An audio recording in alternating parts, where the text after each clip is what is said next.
जय हिंद दोस्तों। आज हम लोग बात करने वाले हैं सेकंड जनरेशन कंप्यूटर के बारे में। सेकंड जनरेशन कंप्यूटर क्या है, किस तरह से यूज होता था और कितना डिजिटल था फर्स्ट जनरेशन कंप्यूटर के मुकाबले। फर्स्ट जनरेशन कंप्यूटर में हमने जाना था कि उसका साइज बहुत बड़ा था, बहुत ज़्यादा टाइम लेता था प्रोसेस होने में, एक रूम कैप्चर करता था। आइए जानते हैं कि ये सेकंड जनरेशन कंप्यूटर क्या चीज़ था, कैसे यूज होता था, इसका साइज कैसा था और कितना जगह कैप्चर करता था। इसलिए जानते हैं इसकी इस वीडियो में। अगर आप चैनल पर नए हैं तो चैनल को सब्सक्राइब कीजिएगा, वीडियो को लाइक कीजिएगा और इस वीडियो को उन दोस्तों के पास जरूर शेयर कीजिएगा जो कंप्यूटर सीखना चाहते हैं। चलिए स्टार्ट करते हैं बिना किसी देरी के। Second generation computer. Second generation computer में क्या ऐसी चीजें थी और कितने जनरेशन कितने टाइप के कंप्यूटर है, आगे हम और भी इसके बारे में सीरीज लाएंगे। तो फिर इसको तो हमारे चैनल को जरूर से सब्सक्राइब कीजिएगा। तो चलिए शुरू करते हैं बिना किसी देरी के। Second generation computer. Second generation computer क्या था, कैसे यूज होता था, ये जानते हैं। Second generation computer 1957 to 1965। The world's second successful computer was based on transistors। मतलब जो दूसरा जब सेकंड जब आया, जब सेकंड जनरेशन कंप्यूटर आया तो ये ट्रांजिस्टर पर बेस्ड था। मतलब ये पूरी तरह से ट्रांजिस्टर पर बेस्ड था। मतलब इसका दिमाग बोले तो जो प्रोसेसिंग यूनिट होता है, ये ट्रांजिस्टर पर बेस्ड है। मतलब इसी के सहारे ये प्रोसेस करता था। फर्स्ट जनरेशन कंप्यूटर में हम बताया था कि उसमें वैक्यूम ट्यूब्स यूज होता है, वैक्यूम ट्यूब्स का इस्तेमाल किया जाता था। और इसमें बस इसमें यही है कि वैक्यूम ट्यूब को ट्रांजिस्टर्स में चेंज कर दिया गया है। बस इसमें वही चीज है। इसके कुछ एडवांटेज हैं और कुछ डिसएडवांटेज भी है। तो पहले एडवांटेज जानते हैं। The character second generation computer were used in. तो इसका एडवांटेज है ये। तो जो सेकंड जनरेशन जो कंप्यूटर था उसके कुछ एडवांटेज भी है और कुछ डिसएडवांटेज भी है। एडवांटेज क्या?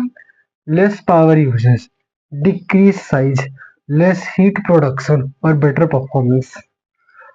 ये लेस पावर यूजेस क्या था सर? ये लेस पावर यूज क्या है सेकंड जनरेशन कंप्यूटर में? ये लेस पावर यूज का कैसे आ गया ऑप्शन? जब आपने बताया था कि फर्स्ट जनरेशन कंप्यूटर था वो बहुत ज्यादा पावर कंज्यूम करता था और बहुत बड़ा था। मतलब एक रूम इतना कैप्चर करना बहुत बड़ी बात थी उस टाइम के लिए।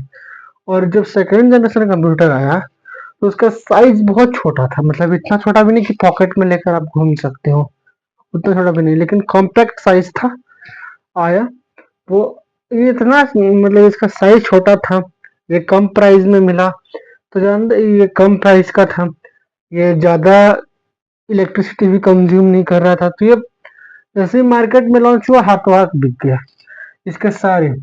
तो जब फर्स्ट जनरेशन कंप्यूटर था तो वो बहुत स्लो प्रोसेसर था। ट्रांजिस्टर भी स्लो प्रोसेसर है, यानी कि ट्रांजिस्टर स्लो प्रोसेसर, बहुत फास्ट प्रोसेसर है, ट्रांजिस्टर भी स्लो प्रोसेसर है। लेकिन फर्स्ट जनरेशन कंप्यूटर के हिसाब से, मतलब जब वैक्यूम ट्यूब्स आए तो उसके हिसाब से फास्ट था, कुछ फास्ट था। मतलब इसमें भी वही चीज है। अगर तुम पटना के बोरिंग रोड में बैठे हो गर्दनी बाग में जाओगे ना, तो जितना देरी में वो कीबोर्ड मतलब 4 से 5 मिनट वर्ड टाइप करता था, ये उतना देरी में एक पूरा पैराग्राफ टाइप कर देता था। ये सिर्फ कंप्यूटर लैंग्वेज 0 और 1 के फॉर्मेट पे चलता था। 0 और 1 के फॉर्मेट पे चलता था। 0 और 1 के अलावा कंप्यूटर को कुछ समझ में नहीं आता है। आज भी वैसा ही है। आज भी कंप्यूटर 0 और 1 के फॉर्मूला पे चलता है। तो हम लोग तो ABCD लिखते हैं, किसी का नाम लिखते हैं वगैरह को। मतलब कंप्यूटर में कभी 0 1 तो बहुत कम यूज करते हैं हम लोग। तो नंबर सिस्टम तो बहुत कम यूज करते हैं। तो कंप्यूटर को समझ में कैसे आता है, इसके लिए हम लाएंगे बाइनरी सिस्टम। मतलब बाइनरी सिस्टम का एक पूरा चैप्टर लाएंगे हम जनरेशन ऑफ कंप्यूटर के बाद। मतलब जब लास्ट जनरेशन कंप्यूटर हम बताएंगे तो उसके बाद बाइनरी सिस्टम लाएंगे कि बाइनरी सिस्टम क्या था, 0 और 1 पे कैसे कंप्यूटर काम करता था। उसके लिए आपको हमारा channel RL computer centre join करना होगा, मतलब सब्सक्राइब करना होगा। तो सब्सक्राइब करके रख लीजिए और बेल नोटिफिकेशन को भी ऑन कर लीजिएगा। तो 0 और 1 के फॉर्मेट पे चलता है। तो 0 और 1 के फॉर्मेट पे, और ये भी स्लो प्रोसेसर भी था। ऐसे नहीं, आज का कंप्यूटर क्या है, विद इन नैनो सेकेंड हम इसमें ए डालते हैं कुछ सेकंड के अंदर ए वहां पे टाइप हो जाता है, मॉनिटर पे ए हमें दिखा देता था। बी डालते हैं, बी लिखते हैं, बी दिखा देता है। लेकिन जब फर्स्ट जनरेशन कंप्यूटर आया था तो ए लिख दिए, ए को टाइप होने में लगभग 1 से 1.5 घंटा का टाइम लेता था। मतलब वो नंबर मिला रहा है कि हाँ ये सामने आगे बैठा वाला आदमी क्या टिप दिया है सर, हमको समझ ही में नहीं आ रहा है। ये लिखने में वो कम से कम 1 से 1.5 घंटा टाइम लेता था। सेकंड जनरेशन कंप्यूटर आया तो ट्रांजिस्टर क्या करता था, बस वही चीज, टाइम ये भी लिया लेकिन जितना जितना देरी ये वैक्यूम ट्यूब्स लेता था ए टाइप करने में, और इतना देरी में ए से लेके पूरा जेड तक ये लिख दिया, ए टू जेड लिख दिया। मतलब 1 से 2 पैराग्राफ 1 से 1.5 घंटा में ये लिख देता था। और आज क्या है, जितना उंगली फास्ट चला कीबोर्ड पे उतना जल्दी जल्दी पैराग्राफ लिखते गए। लेकिन ये 1 से 2 घंटा में पूरा पैराग्राफ लिख देता था। अब दूसरा क्या, डिक्रीज साइज। डिक्रीज साइज बोले तो बहुत छोटा, मतलब एक रूम इतना कैप्चर नहीं हुआ। मतलब फर्स्ट जनरेशन कंप्यूटर में क्या बताए थे, एक रूम पूरा कैप्चर कर लिया। और लेकिन जब ये सेकंड जनरेशन कंप्यूटर आया, ये पूरा एक रूम कैप्चर नहीं करता था, हल्का कुछ जगह ऑक्यूपाई करता था। मतलब अगर आपके पास एक बेंच है ना, वो बेंच बेंच इतना जगह ले लेगा। मतलब कंप्यूटर के हिसाब से अगर बेंच रहा, आज का कैसे बेंच, तो बेंच ले लिया। पहले सीआरटी, अगर हमारे पुराने घर में, जैसे कि आज भी पुराना घर होगा, तो उसमें एक डब्बा टीवी आता था, उस टाइम का पहले मॉनिटर आता था। तो बहुत डिक्रीज साइज था, साइज में छोटा था, कंफर्टेबल था यूज करने में, तो लोग इसे, लेकिन हाँ टाइम लेता था, ट्रांजिस्टर टाइम लेता था, तो इसे यूज करते थे लोग। फिर आया less heat production. Less heat production कैसे, ये हीट हीट ही नहीं करता था, हीट करता था, हीट करता था लेकिन इतना हीट नहीं करता था कि एसी लगाने की जरूरत पड़ जाए। हाँ एसी लगाते थे लोग, अगर कंप्यूटर ज्यादा देर यूज होगा तो हीट तो प्रोड्यूस करेगा। लेकिन फर्स्ट जनरेशन कंप्यूटर जब यूज होता था, मतलब जब मार्केट में फर्स्ट जनरेशन कंप्यूटर आया था, तो वो बहुत ज्यादा हीट कंज्यूम करता था। मतलब बहुत ज्यादा, मतलब इतना कि आपको एक एसी तो कंफर्म लेना है। और ये जब सेकेंड जनरेशन का जब कंप्यूटर आया ना, तो इसमें उतना नहीं, मतलब उतना नहीं। हम्म, अब एसी नहीं भी लगाएंगे तो काम चलेगा, एक पंखे से काम चल जाएगा। मतलब साइज में छोटा है, हीट भी कम दे रहा है, और बहुत कम पावर कंज्यूम कर रहा है, बहुत कम पावर कर रहा है कंज्यूम। तो इसे लेना, ये सब तो समझ में आया सर कि लेस पावर कंज्यूम कर यूजेस करे, मतलब बहुत कम पावर में ये चल रहा है। डिक्रीज साइज हो गया, मतलब साइज छोटा हो गया। लेस पावर का प्रोडक्शन, मतलब बहुत लेस हीट प्रोडक्शन, मतलब बहुत, मतलब काम करने में बहुत कम गर्मी दे रहा है, मतलब बहुत कम गर्म होता है काम करने में।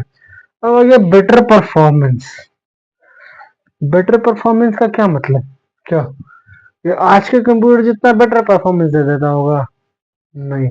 ट्रांसलेशन में हमें क्या बताया, वैक्यूम ट्यूब्स, अगर एक वैक्यूम ट्यूब्स क्या काम करता था, कोई एक वर्ड को कमांड लेने में, मतलब एक टाइप किया गया वर्ड वो 1 से 1.5 घंटे में लेता था। और जब सेकेंड कंप्यूटर आया, सेकेंड जनरेशन ऑफ कंप्यूटर, तो ए टू जेड जितना पैराग्राफ, मतलब आपको एक पैराग्राफ लिखना है किसी, मान लीजिए किसी होली फेस्टिवल आ रहा है अभी, तो होली पे अगर आपको एक पैराग्राफ लिखना है, तो ये कम, होली पे 1 से 1.5 घंटे में ये पैराग्राफ लिख देता था, बिल्कुल लिख देता था। एक से लेकर, मतलब ए से लेकर जेड तक जितना भी आप टाइप करके वहां पर से उठोगे, उतना ये पैराग्राफ लिखकर आपके लिए रेडी रखेगा 1 से 1.5 घंटे में। तो क्या ये उस टाइम के हिसाब से बेटर परफॉर्मेंस दिया? ये तो हो गया advantage of computer second generation का। अब डिसएडवांटेज भी इस पे कुछ हो, तो ये जानते कि डिसएडवांटेज क्या था, ये देखते disadvantage. Disadvantage of second generation computer. Advantage को हम लोग जान लिए कि एडवांटेज क्या थे सेकंड जनरेशन कंप्यूटर के। आइए जानते हैं कि डिसएडवांटेज क्या थे, मतलब क्या क्या उसमें चीज जरूरी था डिसएडवांटेज था उसमें। तो सबसे पहले रिक्वायर्ड ऑफ फ्रिक्वेंटली मेंटेनेंस, मतलब इसको बहुत ज्यादा मेंटेन करके रखना पड़ता था कि रख रखाव की जिम्मेदारी किसी, मतलब इसके रख रखाव को बहुत ध्यान से देखना पड़ता था कि हाँ ये ठीक से रखा हुआ है, कि मतलब इसके अंदर का माल मसाला सब ठीक ठाक है कि नहीं है। Computers used in punch card for input. Punch card क्या होता है ये बाद में बताएंगे, लेकिन पंच कार्ड कैसा दिखता था ये आपको दिखा सकते थे अगर मेरे पास मेरा मोबाइल अभी होता, मोबाइल से वीडियो बन रहा है तो इसमें पंच कार्ड का यूज होता था। कि पंच कार्ड कैसा, मैं साइड में इमेज लगाने की कोशिश करूंगा। ये पंच कार्ड का यूज होता था इनपुट के लिए। रिक्वायर्ड ऑफ कूलिंग सिस्टम, क्या बोले, इसमें भी रिक्वायर्ड होता था कूलिंग सिस्टम, लेकिन जरूरी नहीं था कि आप एसी ही लगवाइए, आपका एक नॉर्मल सा टूल फैन से भी काम चल जाता था। लेकिन हाँ कूलिंग सिस्टम इसमें भी रिक्वायर चाहिए। कूलिंग सिस्टम अगर नहीं होता तो ये भी बहुत ओवरहीट करता था। हाँ लेस हीट था, लेकिन अगर वर्क ज्यादा हो, काम का प्रेशर ज्यादा हो तो आदमी काम करेगा ना ज्यादा, और आदमी ज्यादा काम करेगा तो कंप्यूटर ज्यादा गर्म होता था उस वक्त। तो रिक्वायर्ड ऑफ कूलिंग सिस्टम, मतलब इसमें भी एक कूलिंग सिस्टम रिक्वायर्ड होता था। Slow processing system, slow processing system slow processing system इसमें भी आ गया। लेकिन सर आपने तो कहा था कि 1 घंटे में पूरा पैराग्राफ टाइप कर देता था। 1 घंटा का मतलब समझ रहे हो बउआ, A to Z यानी ए से लेकर जेड तक पैराग्राफ लिखो। A to Z पैराग्राफ लिखने में 1 घंटा का टाइम लेता था। अगर 10 से 12 पैराग्राफ लिखना रहा तो 12 घंटा, 10 से 12 घंटा टाइम लेता। लेकिन एक पैराग्राफ को लिखने में ये 1 घंटा का टाइम ले रहा है, 1 घंटा का टाइम ले रहा है तो 10 into 1 10 आवर, तो ये स्लो प्रोसेसिंग हुआ ना। हाँ फर्स्ट जनरेशन कंप्यूटर से थोड़ा एडवांस था, थोड़ा फास्ट था, लेकिन टाइम कंज्यूमिंग तो अभी भी उतना ही है ना। 1 घंटा बस हर तो वो 1 घंटा एक वर्ड को टाइप करने में लेता था, ये 1 घंटा एक पैराग्राफ को टाइप करने में ले रहा है। तो स्लो प्रोसेसर तो इसमें भी हो गया, स्लो प्रोसेसिंग तो ये भी कर रहा है। तो देखो जिसमें जिसमें अच्छाई हो उसमें खराबी भी हो सकती है। सेकंड जनरेशन कंप्यूटर में एडवांटेज था और डिसएडवांटेज भी है। फर्स्ट जनरेशन कंप्यूटर में भी एडवांटेज था तो इसमें भी कुछ डिसएडवांटेज थे। दुनिया का पहला कंप्यूटर, दुनिया का पहला ऐसा मशीन जो काम करता है मशीन से, लेकिन इसमें एडवांटेज तो डिसएडवांटेज में, मतलब है कि जहां पे अच्छाई होगी वहां पे बुराई भी होगी, जहां पे 4 काम अच्छे हो रहे हैं वहां पे 2 काम खराब भी होंगे। तो देखो इसमें रिक्वायर्ड हो रहा था कि मेंटेनेंस करना है इसको, मतलब रख रखाव का इसको देखना है कि इसके अंदर क्या चीज है क्या नहीं है, सब कुछ